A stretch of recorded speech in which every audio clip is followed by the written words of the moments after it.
A new British Touring Car Championship game is coming in 2022. And to talk more about that today, we have Stephen Hood, who is the president of Motorsport Games, with us today. Stephen, how are you doing?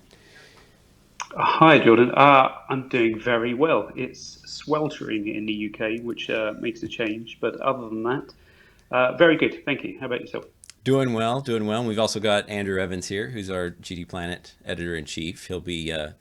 We'll be shooting questions at you today. So, first of all, Stephen, I guess just give us a bit of your background for people who may not be familiar with you. What sort of experience do you have in the game industry and that sort of thing? Sure. I guess I would class myself as a veteran. That's what the old guys say in the games industry now. I've been in the games industry since late 90s, working on a variety of projects for a variety of companies from Sony, Psygnosis to Lionhead to Codemasters, some technology companies, uh, simulation companies, and now Motorsport Games. So the relevant experience for me is probably been a huge racing and motorsport fan for many a year. I made the Formula One series at Sony. When it moved to PlayStation, it was internal. And then I got the opportunity to do the same thing again at Codemasters and build the Formula One franchise, which has now been going since the version that I launched in 2010. We're now in 2020, which is unreal. I went away for a while to do some flight simulation stuff, which is a passion of mine. And then the opportunity came back to get involved in motorsport again, and this time with a slightly different perspective than what I had done previously. And here I am at Motorsport Games, adding the British Touring Car license to our portfolio. Very nice. So, what was it about British touring cars that attracted Motorsport Games? I mean, why British touring cars of all the franchises? Well, I think for us, it's not so much of a case of working with what we can attain. I mean, British Touring Car was always in our sights. I think for two key reasons. One, I think there is a lot of love for the old products and the touring car series itself. It's been absent from the gaming space for far too long. And certainly when I was at Codemasters, I couldn't escape the comments from people saying, "When are Codemasters going to make another British touring car game?" And I always had it in the back of my mind. That's one of the projects that I have to get round to working on at some stage of my career. It just so happens that there's an opportunity here, Motorsport Games, the focus that we have. And we also thought that there was a real opportunity with the team that we've assembled to return a product to the marketplace. There's been a long period of time since it's been around.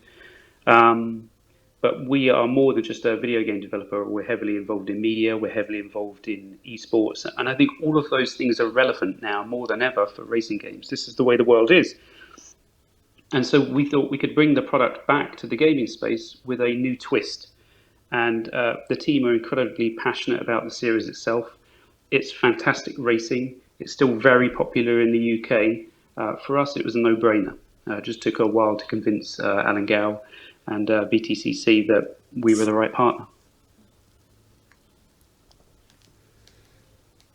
So is this a situation where you've both had this idea to bring British touring cars back as a game? It's been a chance meeting and Toka to create the film, or has one side been pushing more than the other? Look, I've got a really good relationship with Alan now at British Touring Car, and I think he's been very steadfast for many a year with all the approaches that he has had from different developers and publishers that wanted to return to the license and re-establish British Touring Car in the hearts and minds of gamers. He's of the opinion that there is incredible value in the series, and he doesn't want to be a bit part player in somebody else's video game. A car collecting sandbox game where British Touring Car becomes a component of a larger project, which you're seeing, very large developers and publishers doing because they're hedging their bets on the kind of offering that they can put out into the racing space. We're a little different in the sense that we very quickly agreed with Alan's point of view because we're of the opinion that because we can run the entirety of the business, the entire operation around the marketing, the esports ramp, the media to support the game returning to the marketplace, and actually create a really cool, exciting game for a mass market audience that care about racing. We had the ingredients, and we had the shared belief that now was the time, and we are prepared to deliver this product as a solo experience. It doesn't have to be a part of another game. So we're both very confident about this. So I think it was a meeting of the minds in the end. Well, 2022 is still, quite a ways off. Why did you guys choose to announce the game now? And currently, how far along is it in development? So 2022 is, for most of us, a long way off. For development, I'd say we're already part way through development. There is always so much to do. And because Motorsport Games it is a relatively new business in the space, new company in the space, I think there was a lot to do in order to, A, raise our profile, B, be proactive in securing the kind of licenses that we wanted to bring into the portfolio. And also, whilst the game is delivered in 2022, for us, an esports series around the British Touring Car can begin in 2021. So this is a roadmap for us to the launch of the project in 22, but it starts now. In terms of the development progress, there is an enormous effort that has been taking place over the last 18 months or so behind the curtain at Motorsport Games to build a new technology. It's a huge collaboration with multiple studios across the globe. We have dedicated studios in Orlando, Miami, Moscow, Silverstone in the UK, and some technical partners in Europe that have already been working on tech that becomes the basis for what the BTCC game will be. So whilst everybody probably thinks that we appeared overnight and one of our companies used to publish the NASCAR Heat gaming franchise, we're so much more than that. And now is the time for us to start talking about what we are doing. So at the tail end of 20, I think there's going to be more news about what we're doing that will further excite people, and hopefully the additional licenses that we'll be adding to the business. But British Touring Car is a real passion project for us, and it's very much heavily in development across multiple sites. I mean, you've probably sort of partly answered in that question, but we've seen single series games like Assetto Corsa Competizione are very, very simulation oriented. Fantastic product. Love it.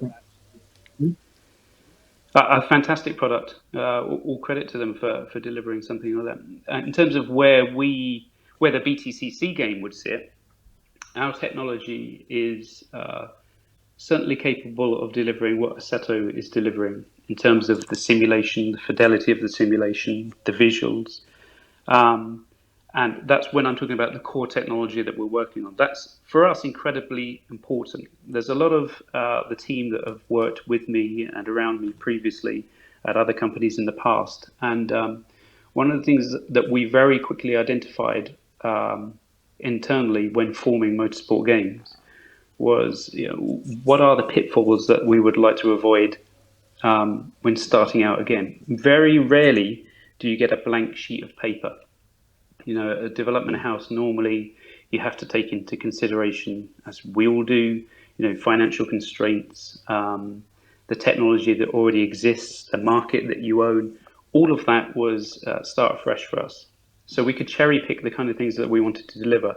And it was important to get the right technology to enable us to create a wide variety of games. It's very easy to detune if you ever need to a high-end product with, let's say a complex physics model, than it is to take something that is more arcade in nature and try to dial it up for a more discerning audience. And I think BTCC sits somewhere in between, because we're not making an arcade game, but I don't need to make a high-end hardcore racing simulation, because BTCC, I think, historically sits in that bracket where the cars should drive in an authentic manner. The core simulation should be authentic, but if you look at the sport, it's incredibly complex. The cars are in fractions of seconds of one another. There are standards there. The competition is very high, and we want the same kind of drama experience for our product. So I think what I'm saying is I have this wonderful cupboard of tech and great talent, and we can determine the kind of product that we would like to deliver. Will you be using your own game engine, or will you be using something like Unity or something like that to develop this? We will be using somebody else's core technology. We will not be using Unity. 704 Games, who were the original publisher of the NASCAR Heat franchise that is now within Motorsport Games, that product line uses Unity. We are moving away from that. We moved away from the external developer that created the NASCAR Heat games. They work on other products now. 704 Games were revitalized as a developer in their own right and are contributing to the technology that we're working on. So whilst I won't really talk about the technology that we are using, if you take Unity away from the equation, I think people can quickly work out the kind of intent that we have. Really, the technology gives us the new technology gives us a greater headroom. It really is about what you do with it, which is why we tried to add some really good talent to the company to take advantage of this opportunity. And BTCC is a big part of that. We're really excited about it. So are they. So in terms of the game itself, the old Toka Touring Cars games, they included some of the support series. Just to lean on NASCAR Heat, that does as well. Would the new BTCC game include things like Mini Challenge, Neta Juniors, British F4 support series? Yeah, funny enough, a lot of people are asking that now, just because the BTCC season has just restarted, and you could watch 7 hours of it in the UK with all the support series, and it's fantastic. It's like a whole day out. I think it makes enormous sense for us to be adding those series in order to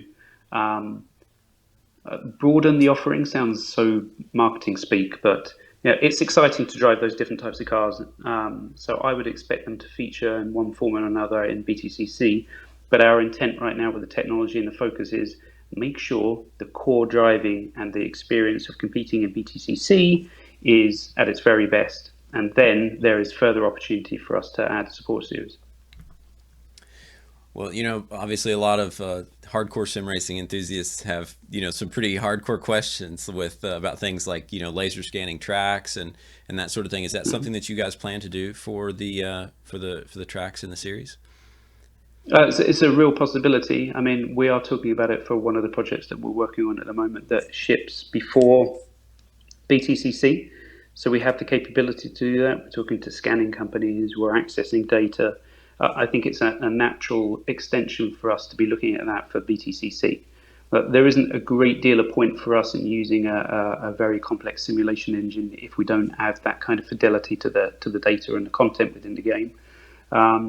So whilst I haven't signed those things on the dotted line, I could say that it's a distinct possibility.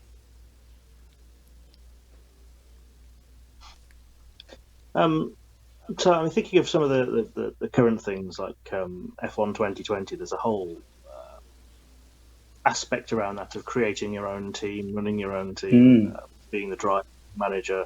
Is that something that you're looking into, being the 17th team on the grid, is it? Yes. I mean, the Formula One team, who I have the utmost respect for, because they finally delivered on the vision to add the My Team feature that I think we all wanted to add to Formula One at the very beginning. Understandably, that with Formula One in the past, that could have been a bit of a political and business minefield, but they've delivered on it in 2020, and congratulations. I think that opens the doors for us. But to be perfectly honest, with BTCC and Alan, they are very open to us doing these kind of things. And I think in a product that we would launch in a couple of years, it makes perfect sense to have an in-depth career mode in there where you could build your team. For me, it's a no-brainer and the kind of thing that we want to deliver.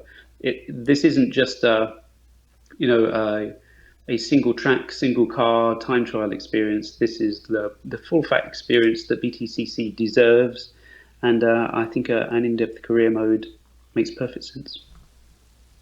So BTCC, of course, has a long history of some very famous cars, some very beloved cars, and is it a possibility that we could see some classics from the series appear in this game? Absolutely. I think that's an immediate go-to as well.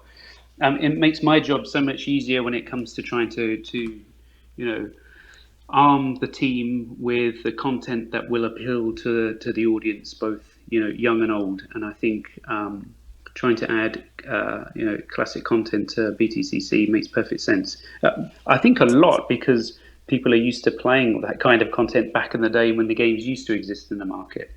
So it becomes an immediate go-to. So I think my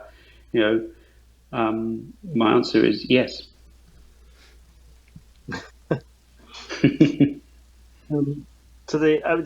were talking about the UK broadcast on ITV earlier as being part of the whole British touring car experience. The old games used Tiffany Dell as the commentator.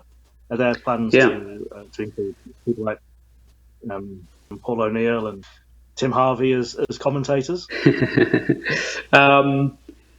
Possibly, yes. I mean, the thing is that more that we add of all this historic content, it will feel like we're bringing a game back from late 90s, early 2000s. But the cool thing is in the sport that those people are still ever present. We were talking about Jason Plato the other day, and that the drivers that featured in the series that are still around the sport now. I mean, that's phenomenal.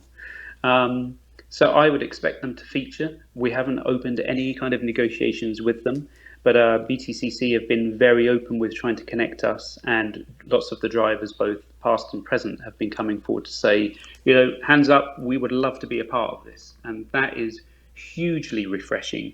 We're not having to chase people around saying, please, please, begging them to be a part of it. The drivers are coming to us, before the announcement and post the announcement, because there was an inner circle that knew maybe too much at times what we were intending to do, and I hope to capitalize on that to just further improve the product. Well, Stephen, you certainly have a lot of experience, in game development and in this world, so you know what it takes to put together a high-level title like this. What do you expect will be one of the biggest challenges for the development team and to actually get this product out the door? I think the biggest challenge, if I'm perfectly honest, is going to be meeting our own quality benchmarks, our own aspirations for the project. I have been a developer for many a year. I'm not, in a primary development role anymore. So I've been trying to recruit the people that will make a difference. And, I've people like Anthony Felice, who was art director on Forza Horizon, who also used to be my original art director on Formula One. We have Paul Coleman as creative director for the company, who's looking after all of the design-related decisions, the driving, everything around the quality of the product and the experience. He started the Dirt Rally franchise when not many people believed in that franchise internally, to be honest, from a business perspective, but it's become phenomenally successful. So I'm delighted to say that these kind of this caliber of talent is already within Motorsport Games. We haven't been shouting about that right now, but it's very important. I mean, getting the license in, convincing people to partner with us is one thing, but recruiting the right kind of people that can make a difference to these projects is crucial. So I think the biggest challenge is a lot of the team across development, the esports group that we have in Silverstone, even the marketing and PR team are hugely enthusiastic about BTCC. So we all have, a very high benchmark, and we've got to quickly attain that. We're very proud about the kind of things that we're building, and I think we'll be our own harshest critics. Although I'm sure once it's out in the wild, there'll be a few comments here and there. We had the initial. I don't really want to call it a leak, but an inadvertent release of information from Matt Neal and Dan Camish back in May, and then the official reveal in July. What should fans be looking out for next? Have you got a roadmap in mind? Are there going to be content reveals? I mean, will there be even maybe a beta, perhaps, as you get closer to launch? I think the first thing that people can expect is us to be talking more publicly. I mean, this is the first time that I'll be talking publicly about BTCC other than the press release. So thank you for allowing me to have my voice on GT Planet. I think the key thing for us is to be building an undercurrent of confidence in the gaming space around what we are doing. So that will be us showcasing the journey that we're taking with BTCC, the teams and the drivers in the organising body, to really get under the skin of what the product is. I mean, we are well versed in trying to create these kind of projects, and the technology is always a massive challenge and very hard work. But actually trying to understand the personality of the sport and convey that in features and design decisions in the product is crucial. And I expect we will take those interested in what we're up to on a journey where we showcase what's going on behind the scenes. And I think that would be novel of us, rather than, hey, here's 5 screenshots, here's a video trailer, and eventually when we get closer to release, a playable demo. I'm sure we will do all of those things, but maybe we can try and promote this in a slightly different fashion that is entertaining and engaging for people that care about this project coming back, and actually convince those that maybe haven't played the games from yesteryear or that don't follow British Touring Car right now why they should care. The sport itself is incredibly exciting. Maybe we can take people closer to that. So it would be nice to have a camera on our shoulder, so to speak, that showcases what it takes for a developer to portray a sport like BTCC. I think that would be very popular for sure. So, Stephen, thank you so much for coming on today. Really enjoyed talking with you and learning more about this title. I'm really looking forward to it. I think you guys are on the right track for sure. And I'm an longtime fan. Even though I'm an American, I'm still a longtime fan of British touring cars because of the TOCA games a long time ago. Yeah. I'd never heard of it here. As an American, and so for me that was the introduction to that wonderful race series, and hopefully this game will bring exposure to a new generation. So we're really looking forward to what you guys are going to put out. So good luck with that. Fantastic. And thanks again so much for coming on and chatting with us today. Really appreciate it. Anytime. Appreciate it. Thank you very much. It's been great. All right. Thanks, Stephen. Bye-bye. Thank you. Good.